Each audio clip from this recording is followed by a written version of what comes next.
Okay, so my video files just ran out of space. I don't even know how that's possible.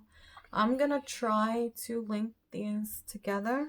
I don't know how that's gonna work out, but if there's a big like blop in the middle of the video, that's why. Um, but anyway, so even when I was little, before I could write, I would write. So I would just like make scribbles on a page, you know, and I would fill up pages and just like tell my mother, look, I'm writing. I wrote a story, you know. Um, so that's always been something that's been normal, natural for me. Um, anyway, you guys know it's there, whatever. It's just a sheet that's folded over. Um, Tarot. I really want to continue to focus on and study and practice tarot. And I have a tarot journal. I have tarot books, I have notes, I have like all these different notebooks and everything that I started and didn't finish that has like random information. Because like using a regular notebook just doesn't inspire me. Like I need a space for my, you know, everything needs to be organized for my brain to work.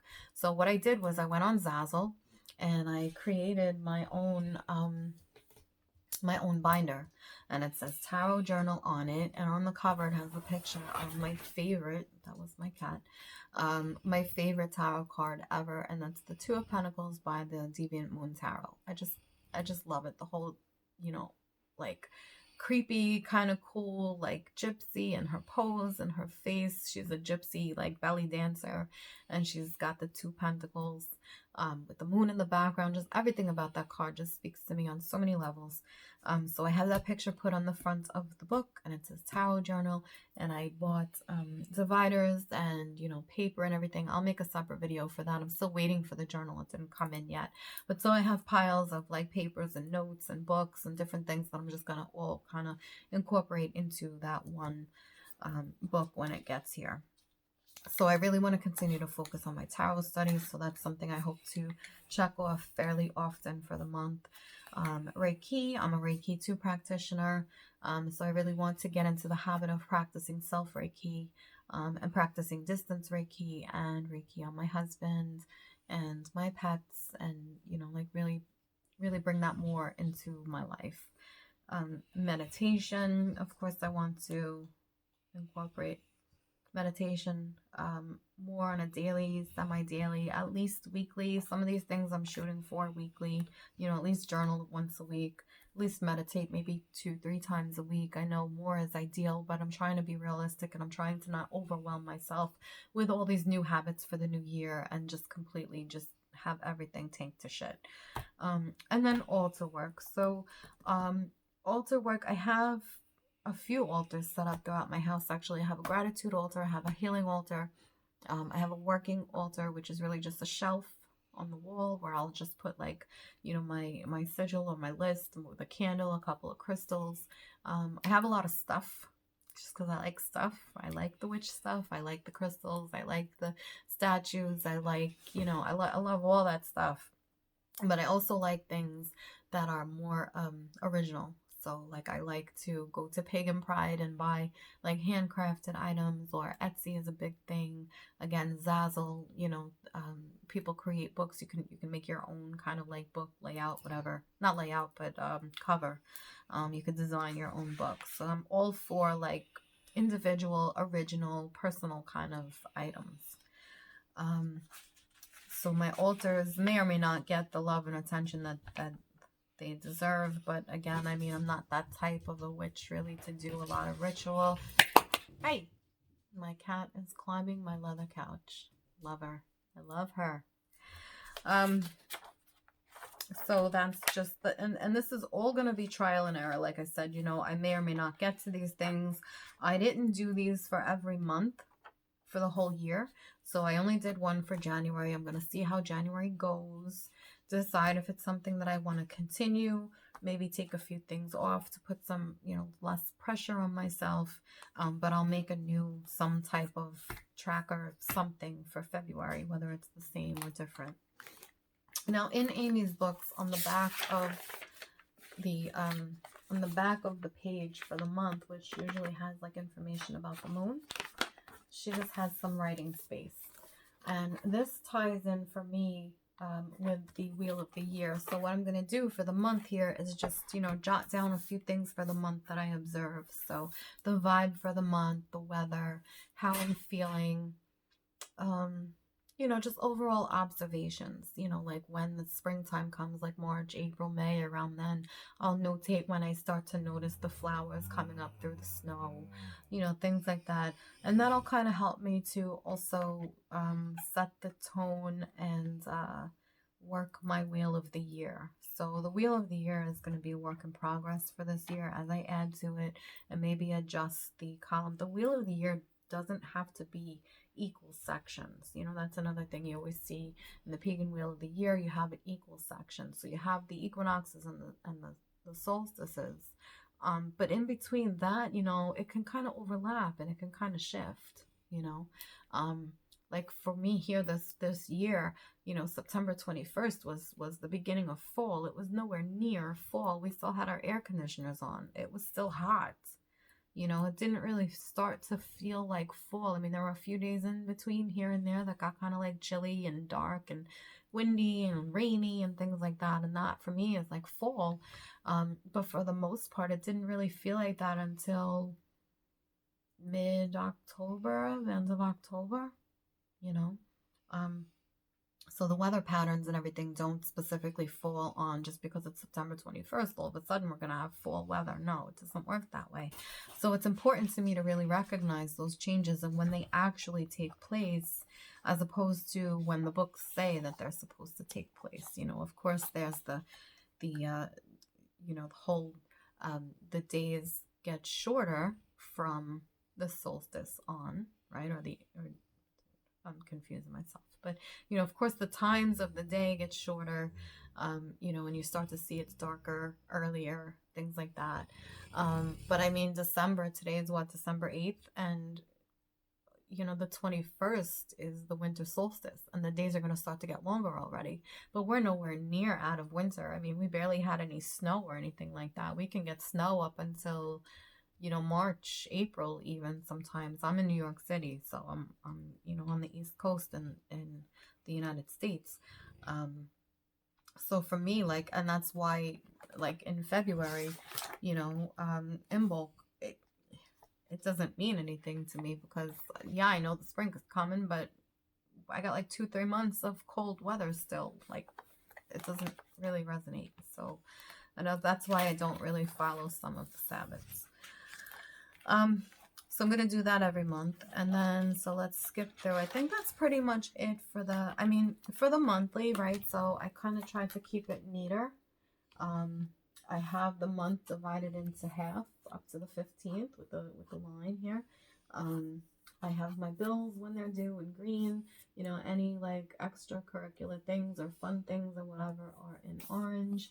And then this is going to be my to-do list for the month over here. I'm going to use this space for that. So this is where, you know, I need to get things done for the month that don't have a specific date. Like in November, I had to get my car inspected. It has to be done by the end of the month. So I just have that there to remind myself that it has to be done. And when I do it, I just cross it off. I don't use any fancy like symbols or anything like that to, you know, migrate to the next month or anything like that. I either do it or I don't. And if I do it, I cross it off. If I don't do it, I just rewrite it. I don't put a symbol that I needed to move it forward. Because in February, I'm not looking at January anymore. So it's on the February list. I might recognize it and know, okay, I got to get this done because I didn't do it. But again, it's not date specific. So it's just something that needs to be done soon. Then I have each month, I am going to choose a deck to work with for the month. So I have that on the top of the page. Again, this isn't a separate page. I don't need like different pages for everything. I'm trying to put as much information on what's already here as possible. So I have the deck that I'm going to use for the month, the stone that I'm going to work with for that month. I'm going to choose a card. So people do like a daily draw. I'm going to do a monthly draw. And I'm going to choose either a card or 3 cards. I'm not sure yet. Note those there. And then I'm going to take those, the stone and the card or cards and come up with a focus for the month. And I'm just going to notate that there, just small. And what I'm going to do with that information is journal with it separately. So this is kind of just like a reminder for me on a daily a daily basis of what the focus is for the month, or what the card was, or the layout, what the layout said. But to actually sink my teeth into it and work with it, you know, that's going to go either in my regular writing journal or my tarot journal, depending, you know. This is really just a quick reference. This book is my planner. It's planning my life. It's not my life. And I'm not going to live by my planner. My planner is supposed to work for me. I'm not working for the planner. So I don't want to be a slave to the planner. I don't want to have 15 different habit trackers to fill in every day. I don't want to have to go back to this. You know, I don't need to make lists of, you know, do the dishes, clean the floors, clean the litter boxes, dust. I don't need that stuff written down. I can visually see when it needs to be done. You know, I see dishes in the sink, do them. I don't need to write it on a list so that I can cross it off. So this isn't like a housekeeping kind of thing for me. I don't need to keep inventory of my books. Anything that I want, like, you know, like my wish list for my books, those are digital on either Amazon or, you know, some other sites that I order books from. So that kind of stuff I use the digital like wish list. I don't need a page in my planner that's going to tell me what books I need to buy or what books I want to buy. So this is just the focus for the month. And then I have things that I order on a monthly or semi-monthly basis. So I just have those listed so I can check off. Like I order my pet supplies, my pet food and everything. I get that online. So I just want to, you know, keep track. One, to see how long like the big bag of dog food lasts. Just how often I'm ordering these things. I have an idea. Usually it's a month. I say I order it monthly, but in reality it's every 5-6 weeks. So, you know, that's something that I can do, keep track of. I'm sorry, 1 minute, guys, because my cat is causing chaos. So I'm keeping track of what I ordered as far as like the food for the pets. I order my cat's litter boxes online. They're like recyclable cardboard litter boxes. So obviously I can see when they need to be cleaned on a daily basis or twice a day, whatever it is. But, you know, when I start to see that they're getting like shabby or whatever because they're cardboard, you know, I just want to keep note. And that, again, just to see how often I actually like order them, or when the last time I ordered them was. And then my cigarette supplies. So those are the 3 things that I order on a monthly or 6-week or so kind of basis. So that's just something that I thought was interesting to keep track of. Sorry, my cat is like flipping out. Shouldn't they be taking cat naps during the day? I don't think they do shit at night. Expenses that I don't have a bill for. So like my husband has to pay for parking every day. We have to pay for Easy Pass, which is the toll for the bridges. So that's just something that I need to keep in mind to include in my budget when I'm doing the budget. So, you know, how much money is incoming, what the bills add up to, what's outgoing. But aside from just the bills is all those like daily expenses. So I just have that in there. And then just a list of like monthly things that you kind of lose track of when you did them last, like changing my filter on my heater. You know, I might just be like, just say like, you know, when we started the season, when we started to turn the heat on, like October, November, we put in a new filter. So you would think that you would change that on a monthly basis, especially that we have 2 pets, you know, 4 pets, 2 dogs, 2 cats. So we need to change that on a more regular basis. But time flies, you know, and before you know it, I mean, if we put it in the end of October, before we know it, it's like going into February. It's like, oh shit, when was the last time we changed the filter? So let's just keep track of, you know, things like that. And then, like I said, I have birthdays, I have when bills are due.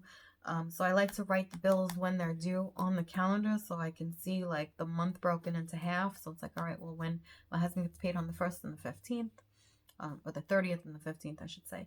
So I'll just make sure to pay everything that's due the first half of the month, and then the 15th I take care of the second half of the month. Doctor's appointments and whatnot. Just typical, you know, typical stuff. And then on the dailies, let me see. Oh, this is this year, I mean.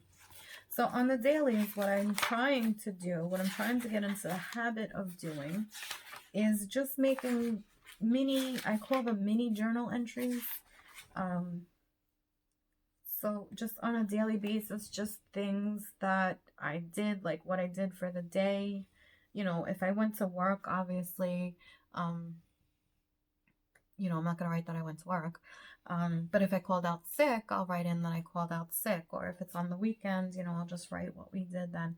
And I'm also keeping track of my water intake just for November and December on the weekly pages, just for now, to get into the habit of it, because I didn't really bother to set up the 2019, you know, because I started all this, like I said, I started thinking about this in October and really started to do the 2021 in November. So I'm just kind of trying to put the information that I want to get into the habit of keeping track of somewhere in here without adding too much like stapled paper or taped on, you know, trackers or anything like that. But for my dailies for 2020, I really want to try to just either jot down a quick note about something that stood out for the day. Or if it was really just like a boring, you know, run-of-the-mill day where I just went to work and came home and did like housework and shit, you know, write something there maybe that I'm grateful for, or write down a quote, or just something. Just get into the habit of just writing something to mark the day. And I just have little water droplets, 8 water droplets to just fill in, so that at the end of the day, when I look at the graph, the habit tracker that I had made, I have a better idea of how much water I drank. Now, I tried that in the past. Whether or not I'm going to do it, I don't know. So far, so good with this month, though. I'm pretty much keeping track of it. But again, we're following the program. I'm using an app, so every time I finish a bottle of water, I just add those ounces to it. So I'm kind of getting used to that on the electronic level. So I may or may not do that in the book, because it's counterproductive for me and a waste of time to just do things 3 times. You know, I don't need to do it in the planner and then do it on the app and then do it again in the planner on the habit tracker. You know, so I might just keep track of it in the app, and then at the end of the day, I'll look in the app and say, well, I drank 120 ounces of water today, so let me log that in my hydration so that I can see how it corresponds with the other items on that one tracker. I don't like to be repetitive. I don't see the need for extra lists and things like that in the planner. I'm trying to keep it as simple as possible. And I watch other people's videos and I'm just like, oh my God, that's so much to keep track of. And this video might sound like that to some of you as well, and I understand that. But I mean, a lot of this stuff, for the most part, aside from a few like changes here and there, for the most part, this is stuff that I do naturally anyway. So it's just being a little bit more organized, a little bit more creative with the tracker or whatnot. But this is all pretty much stuff that I've been doing all along. So then we come to the back, of course, you know, the whole 12 months, but I didn't really add everything that I just went over to the 12 months yet. Then we get to the back of the book. So this is where I have, again, top tabs. So the months were all the side tabs, right? And then I have my stuff as top tabs. So I have goals. I do have a section for goals, and this is from Amy's book. This is in the front of Amy's book, but I migrated it to the back to go with my goals. And it's broken down to look like tarot cards or cards. And there's a card for every month. So I just wrote in, you know, like we're looking to get a mortgage and move this year. So I wrote down, you know, May, we're going to go for the mortgage, and I'm hoping to have our next gratitude day, Thanksgiving to some, for 2020 in our new home. And, you know, in December, I'm going to decorate my new home for Yule. So they're, you know, positive affirmations. It's kind of like a loose plan for the month, for the year coming. So I'm just going to fill those in as I go, like little goals for the month or what have you. Then I have my goals for the year, which is just things that I want to do, or places I want to go, things I want to read, even like personal stuff, you know, like I want to see a cardiologist. I want to study numerology. I'm going to get to Reiki level 3, continue tarot practice. I want to purchase a tarot reading from someone that I follow on YouTube. You know, so all just random, just things like that. So that's just like a random list of goals. There's a couple of quotes that I wrote in here that I heard online from books that I don't actually have the book for, but I like the quotes, so I just kind of copied those down and made note of the book that they're in. Things to focus on. You know, this is kind of just like my brain dump. So this is just like all ideas and things that interest me that I want to pay more attention to or look into further. And then I have a tab for reference. So now this is where the planner gets a little bit personal. So I can't really show this part of it, but these are Reiki notes. And over here under my hand, I have like the Reiki symbols. So this, I have a whole Reiki book with my notes and, you know, notes from my classes and, you know, all the specific Reiki information. But this is just these are like cliff notes, basically. So, you know, when I have a minute or, you know, I want to look something up or what have you, I have my basic little just tidbits of notes here. So it's just kind of like a study guide. And basically it's the symbols and what they stand for, what they're used for, a couple of quotes that are significant when you're practicing Reiki. And then this is the cover, Planner for Magical 2020. This is the cover of her book, and it's in the back because I originally was going to keep it in the front as the main cover with a clear cover, but that changed. But I wrote my tarot key. So this is more reference information. And then I have this fold out of tarot, like quick reference. So I wanted to keep that in there. So this little reference section, again, is like my study guide. And this is where I have the Wheel of the Year and the Seasons. These are from Amy's. These are in Amy's books. Sun in the Zodiac, the Moon in the Zodiac. This is all the reference information that she has at the front of the book. And all I did was just move it to the back. Moon phases. And this is all basic correspondence. She doesn't mention any deity or anything like that. It's really just basic information. It's pretty good for everyone. I recommend more, like I said, the same thing with the Wheel of the Year, where you kind of make up your own. You can list your own correspondences and your own important events for the days and the times of the year. Moon phases and your practices. My cats are going crazy. So you can kind of do your own thing, but this is really just a good reference. It's a basic general reference. And I really think it's awesome that she puts this stuff in here. Now she has a Facebook group. It's the Coloring Book of Shadows Coven. And there is where we all share pictures that we've colored and discuss, like, you know, all things related to art and coloring, as far as like supplies and alcohol markers and oil pencils and all these different things, and, you know, hints and tips. And Amy does little videos here and there on how to do things. So in 2020, this is new. She decided to incorporate, it's kind of like an Art 101, like Art 101 information. So it's got the color wheel, and, you know, you would fill this in based on, you know, the red and going into the backwards here, the red going into the orange and the yellow. So when you fill this in, it would kind of show the progression of the colors and how they overlap to create other shades and colors, right? Because red and yellow, of course, are primary colors, but if you mix them, you get orange. And then she, you know, goes into where's brown, how to choose color combinations between like complementary colors, monochromatic colors, tetradic and triadic colors. So it's just like Art 101, and I thought that that was really, really brilliant and really sweet for her to include, because, you know, people in the group, they really get into coloring and they really get envious over, you know, other artists who color them and really use the spectrum, the full spectrum of colors to get like shading and shadows and everything. And she also goes into that, light and shadow. Where is your light? So where is your light coming from? So she included that. You know, how to color spoons, so you can tell if it's the back of the spoon or the front of the spoon. So if you just color the spoon, it just looks flat. So you want to add shading, and how to do crystals too, you know, to make them come to life, to give your artwork some more depth.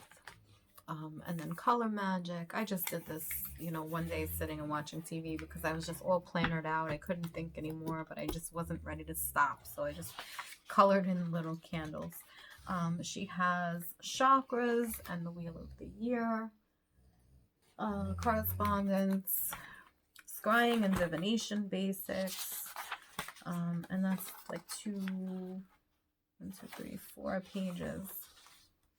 And then I included a dictionary page, which I'm going to write down because I'm reading this book, Godless Paganism, and it's all about being an atheist pagan, which I am. So it has like this chart between religious and secular, and atheism and theism, where you fall in on the chart. This is Godless Paganism, Voices of Non-Theistic Pagans, edited by John Halstead with a foreword by Mark Green. I didn't get that far into it because, again, I don't have much time to read.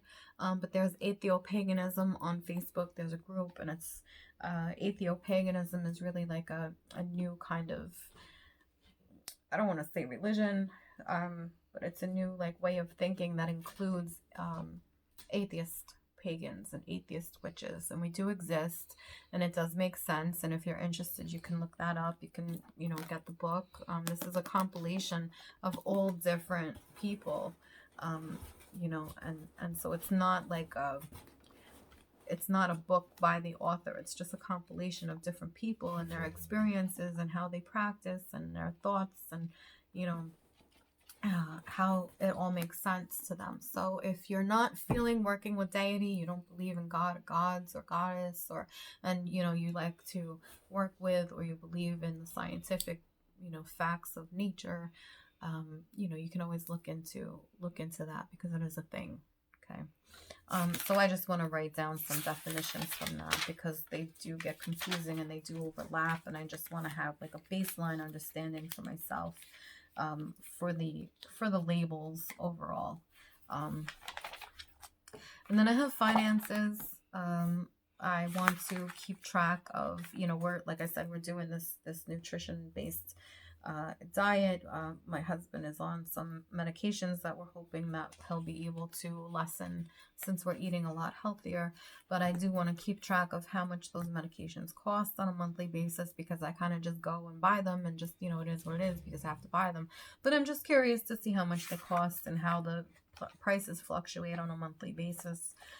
So I have a page to keep track of that, and a page for how much I spend on laundry and gas in our vehicles. Again, it's something that has to be done. I just pay it, but I never really, paid attention to how much it costs and how much it adds up. So, saving for a home, it's really important that you want to budget things and not just throw things out the window like that. And then I have my bill tracker. So this is just a list of bills that I pay for the month. I just did different colors for each month just to kind of separate it, because when you get past like May or June, it kind of gets hairy and you need like a ruler to kind of try to go across and check the right box. So that looks a little bit crazier than it really is. But those are just all things that I pay or need to be done on a monthly basis. So I'll just check them off when they're done. And then this is a new section that I never thought I would do, but this is the health section. So this is where I have, again, this is in the front of Amy's book, and I put it in the back. So this is the year at a glance. And this was where I was originally for the last 2 years in the other books, keeping track of my menstrual cycle. And I probably still will, just so that I can kind of see it over the year at a glance. But I'm keeping track of that on that tracker that I made that's broken down into 2 weeks, so that I can see how it corresponds again with the moon phases, and how my eating and sleeping and water habits affect all of that, and how they coincide and whatnot. So, if you're feeling kind of low and you're like, oh, well, I was PMSing that day, so that explains that. That's why I slept longer. That's why I ate like shit, or, what have you. So I hope that I'm able to connect these 2 videos and upload it as one. If not, this is part 2. And I know it lasted a lot longer than I wanted it to, but I think I went over everything. Again, I'm going to do a separate tarot journal probably in a couple weeks, a separate video on that. The book itself, the binder, is supposed to be coming like this Thursday.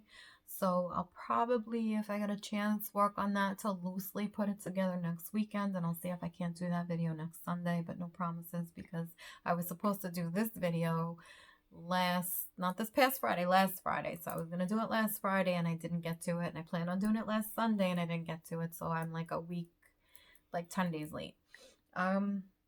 you know, again, I have lists for videos, things that I want to do, things I want to go over. I would like to get more through this book and do like a review discussion about atheist witches, because that's something that's important to me, because for the longest time I struggled with that, and I felt like I had to kind of at least work with deity in my practice, and it just didn't feel right to me. It doesn't feel right to me to call out to something that I don't believe is there.